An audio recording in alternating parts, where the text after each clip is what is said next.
Halo teman-teman, jumpa lagi dengan saya Devri Saipullah. Kita sudah memastikan tiket ke perempat final Piala Asia U23. Kita semua bergembira, namun di balik kegembiraan itu kita juga ditimpa sedikit masalah. Karena gelandang atau bek kiri kita, Nathan Chuaon, harus pulang ke Belanda. Kembali membela SC Heerenveen.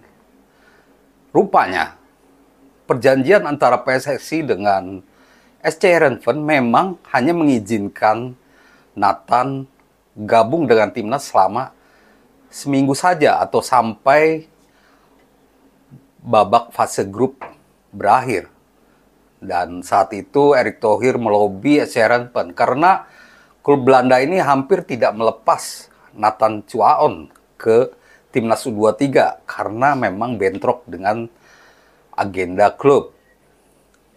Kini Nathan Chuaon sudah kembali ke Belanda untuk ikut lagi membela klubnya.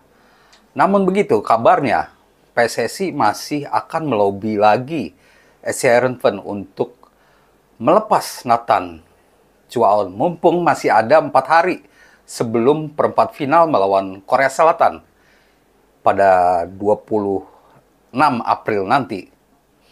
Ada 4 hari untuk melobi Nathan bisa kembali ke dalam skuad. Karena peran Nathan saat ini sangat vital. Dia bisa main di 2 posisi. Tapi sejak Ivar Jenner tidak main, dia berganti posisi menjadi gelandang. Tugas itu dilakukan dengan baik karena Nathan ini tipikal pemain yang ngotot dan mampu merebut bola dengan baik. Dia juga punya sprint yang bagus, tak kenal lelah, sehingga membuat serangan Indonesia lancar. Sangat disayangkan. Dia harus pulang ke klubnya, SC Heerenveen, dan belum tentu main lagi di timnas U23. Tapi kita masih ada harapan karena PSSI sedang melakukan lobby dengan SC Heerenveen secepatnya. Kalau saya lihat, memang SC Heerenveen masih ada agenda bermain 4 kali lagi di Eredivisie atau di Liga Belanda. Kalau mereka mengizinkan Nathan pergi, paling banter, Nathan hanya absen di satu laga, yaitu saat melawan PSV Eindhoven pada 25 April. Duel sulit memang, ini memang duel yang ketat. Tapi Nathan juga kerap jadi cadangan dengan Heerenveen. Paling banter 1 pertandingan dia absen. Sedangkan paling buruk absen 2 pertandingan. Tapi itu tidak mungkin terjadi. Kalau kita lolos sampai semifinal, bahkan final, itu dilangsungkan pada 3 Mei. Sedangkan SC Heerenveen main laga berikutnya pada 4 Mei. Kalau kita hanya perebutan tempat ketiga yang memang jadi target kita, semifinal dan lolos ke Olimpiade, itu digelar 2 Mei. Jadi ada waktu untuk dia kembali lagi ke Belanda. Jadi hanya 1 pertandingan. Meski begitu, kalaupun PSSI gagal melobi atau membawa kembali Nathan Chuaon ke dalam skuad, kita bisa berharap ke pemain lain. Strategi alternatif harus disiapkan oleh Sintayong untuk mengisi pos yang ditinggalkan oleh Nathan Chuaon. Seperti apa strateginya? Memang kita kehilangan 1 gelandang terbaik, gelandang dadakan. Meski begitu, kita juga punya pemain-pemain bagus. Menurut saya, opsi terbaik bagi Sintayong saat ini yaitu menempatkan Justin Hubner di posisi gelandang bersama Ivar Jenner. Sedangkan trio back di belakang kita bisa andalkan Komang Teguh. Sudah terbukti cetak 2 gol. 2 gol krusial, apalagi yang lawan Australia. Jadi Komang Teguh sudah bisa diandalkan di lini belakang. Justin Hubner mengisi pos yang ditinggalkan oleh Nathan Chuaon. Dan formasi 3-4-3, kita bisa menjaga winning team, di mana Marcelino main lagi di depan, Witan dan Veldstruik di tengah. Jadi tidak mengubah banyak.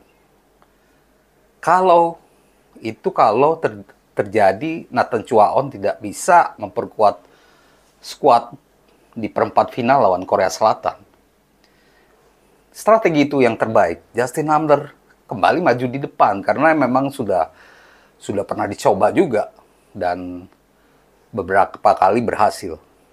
Namun opsi terbaik lainnya tentu Nathan kembali, sehingga winning tim kita, skuad terbaik kita seperti saat lawan Yordania bisa dimainkan lagi lawan Korea Selatan.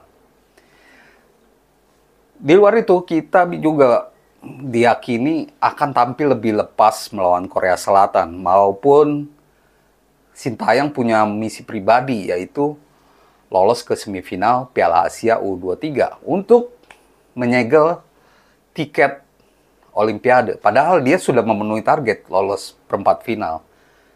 Kontrak baru sudah disiapkan untuk Sintayong sampai 2027. Namun, ini ada adu gengsi antara Sintayong dan pelatih Korea Selatan Hwang Sun-hong. Ini akan menjadi duel menarik, adu strategi. Saya melihat bahwa gaya permainan kedua tim cukup sama, dan Hwang Sun-hong ini adalah caretaker Korea Selatan, timnas Korea Selatan senior, timnas senior mereka. Maka itu yang digadang-gadang akan diisi oleh Sintayong, tapi Sintayong pasti bertahan di timnas Indonesia. Ini akan jadi pembuktian tersendiri siapa yang terbaik antara Sintayong atau Hwang Sun-hong.